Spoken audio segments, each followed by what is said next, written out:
कहते हैं किसी की गैरत को नहीं ललकारना चाहिए, किसी के सब्र का इम्तिहान नहीं लेना चाहिए। अगर सब्र का बांध टूटता है तो फिर आदमी नफ़ा नुकसान नहीं देखता है, इवन कि खुद का अपना भी। आज की सच्ची घटना एक ऐसे ही इंसान की है कि जब उसके सब्र का बांध टूटता है तो फिर देखने वाले देखते रह जाते हैं। भरी कचहरी में उस मजाक बनाने वाले को मौत की नींद सुला देता है। दरअसल घटना है उत्तर प्रदेश के गोरखपुर की। गोरखपुर के दीवान कचहरी में 21 जनवरी 2022 दोपहर करीब 2 बजे के आसपास का वक्त था। एक शख्स अपने वकील को फ़ोन पर बात करते हुए कचहरी परिसर में दाखिल होने की कोशिश करता है, मगर गेटमैन उसे रोक देता है। फ़ोन पर वो अपने वकील से कहता है कि उसे अंदर आने नहीं दिया जा रहा है, आप किसी को भेजकर मुझे अंदर बुला लीजिए। वकील शंकर शरण शुक्ला ने उससे फ़ोन पर कहा कि आप वहीं गेट पर रुकिए, मैं किसी को भेजकर आपको अंदर बुला लेता हूँ। इससे पहले कि वकील साहब किसी को भेजते, अचानक गोली चलने की आवाज़ सुनाई देती है।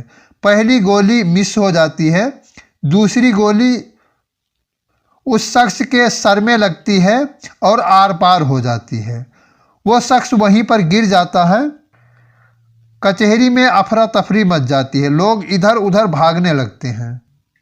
गोली मारने वाला शख्स उसके नज़दीक आता है और तब तक वहीं खड़ा रहता है जब तक कि उसे पूरा यकीन नहीं हो जाता है कि जिसको गोली मारी गई है वो मर चुका है।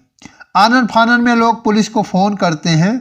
मौके पर पुलिस के आला अधिकारी पहुंचते हैं, मौका वारदात को अंडर में लेते हैं और ये जानने की कोशिश में लग जाते हैं कि गोली किसने मारी है और मरने वाला कौन है और किस लिए मारी गई है। बात कचहरी के बाहर तक फैलती है, लोग कचहरी की तरफ भागते हैं और थोड़ी ही देर में हजारों लोगों का हुजूम जमा हो जाता है। यहाँ तक कि वकीलों ने भी सुरक्षा को लेकर हंगामा शुरू कर दिया। पुलिस जब मामले की तफ्तीश करती है तो लोग हैरान रह जाते हैं, तरह तरह की बातें करने लगते हैं।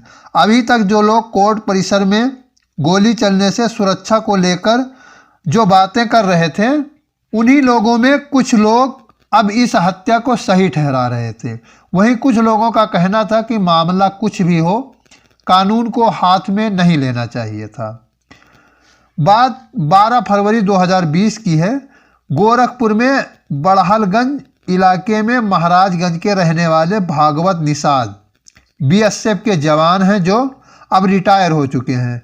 बड़हलगंज में ही उनके घर में कुछ काम चल रहा था, तभी उनकी बीवी बताती हैं कि बेटी स्कूल से अभी घर नहीं आई है, जबकि वो रोज़ 2 बजे के आसपास घर आ जाती थी।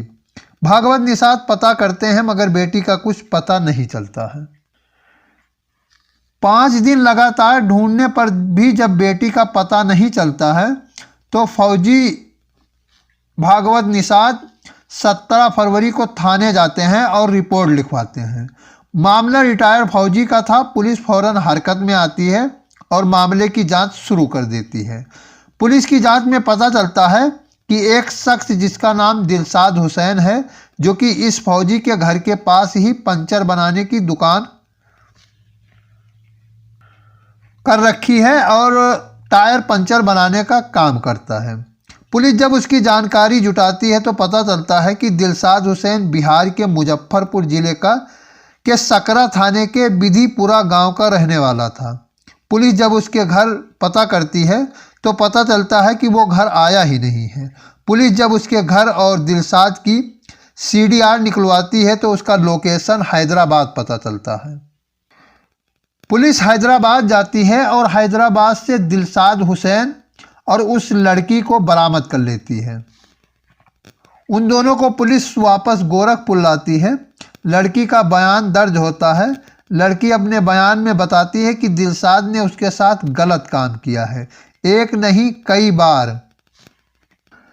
पुलिस दिलशाद के ऊपर अपहरण, रेप, पोस्को एक्ट ऐसे गंभीर धाराओं में मुकदमा दर्ज कर दिलशाद को जेल भेज देती है और लड़की को नारी निकेतन भेज दिया जाता है।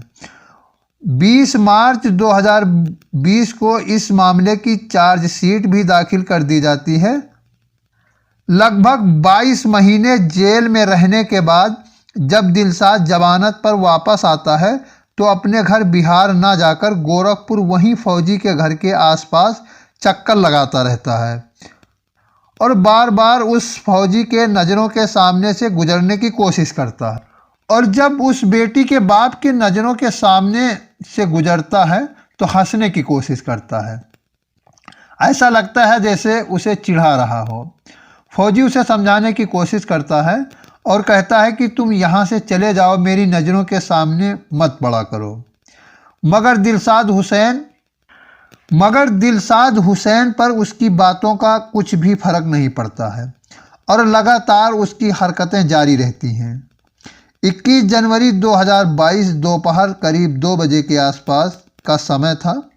विशेष न्यायाधीश पोस्को एक्ट कोड नंबर 4 में चल रहे मुकदमे में गवाही होनी थी, जिसमें दिलशाद हुसैन को कोर्ट में पेश होना था। कोरोना प्रोटोकॉल के तहत वकीलों के अलावा कोई और कोर्ट में नहीं जा सकता था, लेकिन दिलशाद ने अपने वकील से बात की और कहा कि मुझे अंदर बुलवा दीजिए। इससे पहले कि वकील शंकर शरण शुक्ला आते या किसी को भेजते, पीड़ित का पिता भागवत निषाद, जो कि रिटायर फौजी है, अपने पिस्टल से एक के बाद एक लगातार 2 गोलियां चला देता है। पहली गोली मिस होने के बाद दूसरी गोली आरोपी के सर में लगती है और वह वहीं दम तोड़ देता है। इससे पता चलता है कि एक बाप कितना बर्दाश्त कर सकता है। जब तक दिलशाद की सांस चलती है वो वहीं खड़ा रहता है और पूरा यकीन हो जाता है कि दिलशाद मर चुका है। फिर वो वहाँ से भागने की कोशिश करता है, मगर अंबेडकर चौराहे से MP इंटर कॉलेज की तरफ जाने वाली सड़क पर एक अहाते में छिप जाता है। इसी दौरान गेट पर साइकिल स्टैंड चलाने वाले शख्स ने पहचान कराई और रिटायर फौजी भागवत निषाद पकड़ा गया। अब आप लोग खुद फैसला कर सकते हैं, क्या रिटायर फौजी भागवत निषाद को न्याय व्यवस्था पर यकीन नहीं था, या जो हमारे देश में सालों साल न्याय के लिए इंतजार करना पड़ता है, उस समय का इंतजार उस रिटायर फौजी भागवत निषाद को नहीं हुआ और अपना खुद फैसला कर दिया, या उस आरोपी से इतना तंग आ गया था कि सब्र का बांध टूट गया। रिटायर फौजी भागवत निषाद किस हद तक सही है, हमें कमेंट बॉक्स में ज़रूर बताएं। घटना सुनाने का उद्देश्य सिर्फ आपको जागरूक करना है, तो सतर्क रहें, सावधान रहें, अपना और अपनों का ख्याल रखें। जय हिंद, जय भारत।